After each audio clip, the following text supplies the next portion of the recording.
পাকিস্তান ও দেশটির অধ্যুষিত কাশ্মীরে অবস্থিত 9টি স্থাপনায় ভারতের বিমান হামলার কয়েক ঘন্টার মধ্যেই প্রকাশ্যে এলো ইসরায়েলের সমর্থন। ভারত এই অভিযানের নাম দিয়েছেন অপারেশন সিন্দুর। বুধবার এক্সে এক বার্তায় ভারতে নিযুক্ত ইসরায়েলের রাষ্ট্রদূত রেউবেন আজার বলেন, সন্ত্রাসীদের জানা উচিত তাদের জঘন্য অপরাধের জন্য কোনো নিরাপদ আশ্রয় নেই। ইসরায়েল ভারতের আত্মরক্ষার অধিকারকে সমর্থন করে। গতকাল মঙ্গলবার দিবাগত রাতে ভারতের এই হামলার পরিচালিত হয়। এর পিছনে সরাসরি প্রেক্ষাপট ছিল প্রায় 2 সপ্তাহ আগে কাশ্মীরের পেহেলগামে সংঘটিত একটি সন্ত্রাসী হামলা, যেখানে প্রাণ হারিয়েছেন 26 জন মানুষ।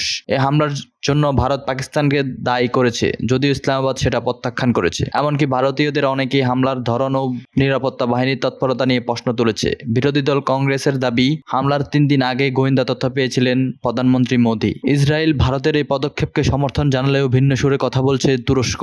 পাকিস্তানের পররাষ্ট্রমন্ত্রী ইশাক দারকে ফোন করে তুরস্কের পররাষ্ট্রমন্ত্রী হাকান ফিদান ভারতের এই হামলাকে অপ্রস্তুত আগ্রাসন বলে অভিহিত করেন। পাকিস্তানের পররাষ্ট্র মন্ত্রণালয়ের বিবৃতি অনুযায়ী তুরস্ক এই সময় পাকিস্তানের প্রতি সংহতি জানায় এবং আঞ্চলিক নিরাপত্তা পরিস্থিতি অবনতিতে উদ্বেগ প্রকাশ করে। দুই দেশ পরবর্তী পরিস্থিতি নিয়ে ঘনিষ্ঠ সমন্বয়ে থাকার মিশ্র প্রতিক্রিয়া সৃষ্টি করেছে। এই ক্ষেপণাস্ত্র হামলা নিয়ে ট্রাম্পকে জিজ্ঞাসা করা হলে তিনি বলেন, এটা লজ্জাজনক। আমরা এইমাত্র এটি সম্পর্কে শুনেছি।